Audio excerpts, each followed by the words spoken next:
What's going on, everyone? Gormy here today. I've got a banging 4-1-3-2 that is a borderline asymmetric 4-3-3, but it is an incredible tactic. Tested it in France, did very, very well. We'll be going over that in today's video. There will be a link in the description to my Discord, which is where you guys can download the tactic at. That is where this tactic and the set pieces that are used in this video will be. Now, if you guys do happen to enjoy today's video, please like, comment, and subscribe. And subscribing is 100% free, so why not hit that sub button? Without further ado, let's get into the video. So here we are with the 4-1-3-2. It is called the 4-1-3-2 Asylum. That is what the file name will be in the Discord if you guys wish to download this tactic. It's got some pretty solid attacking roles, and honestly, I think this is going to be one of my more underrated tactics this year. It's very solid. Yes, I did test in France, and yes, I did use PSG. They're very good, but just wait until you see the results overall. It is an absolutely banging tactic. Getting things started off up top, we've got an advanced forward on attack, which shoot more often, close down more, and mark tighter. We've got a complete forward on attack, highly underrated role in my opinion, which shoot more often, close down more, and mark tighter. Got a winger on attack on the right side with crosses aimed at center, shoot more often, close down more, mark tighter. Central midfielder on attack with crosses aimed at center, shoot less often, move into channels, close down more, tackle harder, mark tighter. We got a deep line playmaker on support with crosses aimed at center, close down more, tackle harder, mark tighter. A halfback on defend with shoot less often, close down more, tackle harder, mark tighter. A complete wingback on support with cross more often, crosses aimed at center, shoot less often, close down more, and mark tighter. Reason why I have a complete wingback on support on the left side is because they're going to get way more further forward on this left side. That's why there's so much space and will allow them to be very attacking. So if you have a very offensive left back, definitely feel free to give this tactic a go. On the right wing back on support, we've got a crosses aimed at center, shoot less often, close down more, and mark tighter. Then we have two central defenders on defend, both with close down less, tackle harder, and mark tighter. Goalkeeper on defend left as is. This is played with an attacking mentality. You can go positive or balanced. It kind of all depends on what level of opponent you are playing against. So if you are playing against a PSG and you're like, I don't know, RC Lens, I would suggest going balanced. But if you are an Olympique Marseille playing against a PSG, I would suggest going positive. Now, when in possession, it is a wide attacking width, pass into space, overlap on the left, play out from the defense, work the ball into the box with low crosses, slightly more direct passing directness, and much higher tempo. And then when in transition, counter press, counter, distribute quickly by rolling the ball out. And once out of possession, use offside trap, much higher line of engagement and a higher defensive line. Use tighter marking, more often trigger press, aka more often pressing intensity, and prevent short goalkeeper distribution. And these set pieces are the elite set piece tactics I've been using all year. I am working on testing out some new set pieces live over on my Twitch at twitch.tv/whitegormy if you guys want to see how the testing is going. But I should have some new set pieces coming your guys' way within the coming weeks. So definitely be on the lookout for that. But now that we've gone over the tactic, let's see how the teams performed within the competitions. So here we are at the competition screen. Over here on the left side of your screen, we tested with PSG, Olympique Marseille, and Stade Rennais. PSG finished on 104 points with 112 goal differential. Olympique Marseille finished on 81 points in second place, and Stade Rennais finished in third on 81 points. Only thing separating them was goal differential, being that Olympique Marseille had 50 goal difference, and then Stade Rennais had 47. All three teams finishing in Champions League spots, being that there are only 3 Champions League spots within Ligue 1, all performing very well. We're looking at this from the PSG point of view right now. Like I said, they won the league, so there's one trophy. They got to a Champions League final. They were runners-up, though, and they were runners-up to Manchester City, only losing on pens. And then in the French Cup, they won the French Cup, and they won the Trophée des Champions. So they got a domestic treble, and they got to a Champions League final. We will definitely take that. Now, the only other team out of these three that went kind of deep in any other competitions that they were involved in was Stade Rennais. They got to the semifinal of the Europa Conference League. They got knocked out by Feyenoord, which Feyenoord ended up beating Roma in the finals, so they lost to the eventual champions. And then they got knocked out by Nîmes Olympique in the French Cup in the quarterfinal. Wish that they could have gone a little bit deeper in the French Cup. Happy with a semifinal appearance by them in the Conference League. If they had beaten Feyenoord, I definitely think that they could have beaten Roma, being that Feyenoord did end up beating Roma. But now that we have checked out how they did in the competitions, let's see how all these clubs did within the team and player overview. So, for most goals on the team overview, PSG had 133 league goals. Absolutely incredible right there. Stade Rennais with 91, Olympique Marseille with 84. Most shots for, each finishing 1, 2, 3. PSG with 822, Rennais with 676, Marseille with 668. Then PSG finishing with the fewest shots against with 276. Almost 100 fewer than Olympique Marseille, who had 374, and then Rennais were in 6th with 437. Best pass completion, no one in. Most possession, however, they were.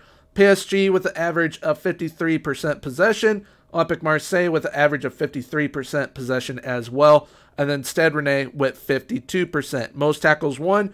Marseille in there with 580, finishing in 3rd. Rennais finishing in 6th with 552. Most dribbles made. PSG in there in 3rd with 477. Most clean sheets, all three clubs in there. PSG had 22, Rennais had 15, joint 2nd, and Olympique Marseille had 13, technically joint 3rd, but it's saying joint 4th. And then fewest conceded, PSG only conceded 21, Marseille only conceded 34, and Rennais only conceded 44. Now getting to the player overview side of things, Mauro Icardi had 29 league goals. That was the top in the league. Lionel Messi with 24. Gaëtan Laborde, I believe that is how you say it, or Laborde. He had 19. And then Kylian Mbappe with 17. Most assists, Messi with 19. Dimitri Payet with 13. Cengiz Under with 12. Benjamin Berjud, we're going with that, had 12. Kylian Mbappe with 11, Achraf Hakimi with 11, Lovro Mayer with 11 as well. Most shots, Messi, Laborde, and Martin Terrier all in there. Then we got Cengiz Under with 9 player of the match performances for Olympique Marseille. That's awesome. Lionel Messi with 8 for PSG. And then Benjamin Berjud with 6. If I'm butchering some of these names, please let me know how to pronounce them correctly. Most key passes, most key passes, Cengiz Under with 139, Lionel Messi with 126, Lovro Mayer with 116, Angel Di Maria with 107. Best pass completion, no one in. Most tackles won, Lovro Mayer with 76 in 3rd, and Paul Leroy in 4th with 74, and then Berger Melling in joint 7th with 71. Most dribbles made, Achraf Hakimi with 158 from that right back position. Most clean sheets, Gianluigi Donnarumma with 16, Alfred Gomis with 13, and Steve Mandanda with 12. Fewest conceded, Donnarumma only conceded 18, Steve Mandanda conceding 31. Now looking at the players, what they did in all competitions across the board. Gaëtan Laborde had 31 goals, Martin Terrier with 20, Serhou Guirassy had 18, Jeremy Doku with 16, Benjamin Berjud with 15, Lovro Mayer with 13, and Naïef Aujouard, I believe is how you say it, with 12. This team has a lot of very challenging names. Stade Rennais does. Now, Lovro Mayer had 21 assists, Benjamin Berjud with 16, Kamaluddin Sulemana with 12, and Martin Terrier with 11. So, overall, everyone contributing in every way they possibly can. I'm probably blocking a little bit of these average ratings, but only 5 players did not have a 7.0 or above. So, everyone putting in a phenomenal performance every time they're out on the pitch for Stade Rennais. Now looking at Olympique Marseille, Arkadiusz Milik had 17 goals in all competitions. Cedric Bakambu with 16. Garrison with 13. Dimitri Payet with 12. Cengiz Under with 10. And then assist-wise, we got Cengiz Under with 16. Dimitri Payet with 15. And Matteo Guendouzi with 10 in average rating-wise. Not like Stade Rennais, but still quite a few players putting in very solid performances. I like that players such as Dimitri Payet, I mean, he had 12 goals, 15 assists. Cengiz Ünder with 10 goals, 16 assists. You love seeing them contributing in both of those areas for the squad. And now getting into the big boys at PSG, Mauro Icardi had 38 goals in all competitions, Kylian Mbappe with 31, Lionel Messi with 27, Neymar with 24, Angel Di Maria with 16, Presnel Kimpembe with 12, Leandro Paredes with 12, and Sergio Ramos with 11. Those are those set pieces really showing up for Sergio Ramos and Presnel Kimpembe right there. Assist-wise, we've got Lionel Messi with 23 assists, Kylian Mbappe with 17, Marco Verratti with 15.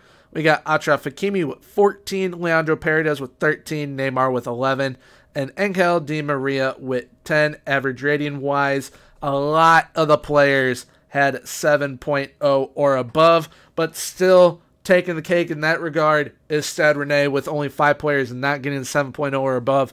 Stade Rennais played very, very well, and as did PSG and Olympique Marseille, being that PSG got the domestic treble, did very, very well, scored a boatload of goals with 133 in the league. Very, very happy with that. But now let's see how these teams perform within the match engine using this tactic.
So that wraps things up for today's tactic. I hope you guys did enjoy. The tactic looked very, very good within the match engine. Really liked how Rennais looked with it, being that it seemed like they had a little bit more influence from the winger side of things. Then you got Marseille having more influence from the midfield, and then PSG having more influence from the strikers up top.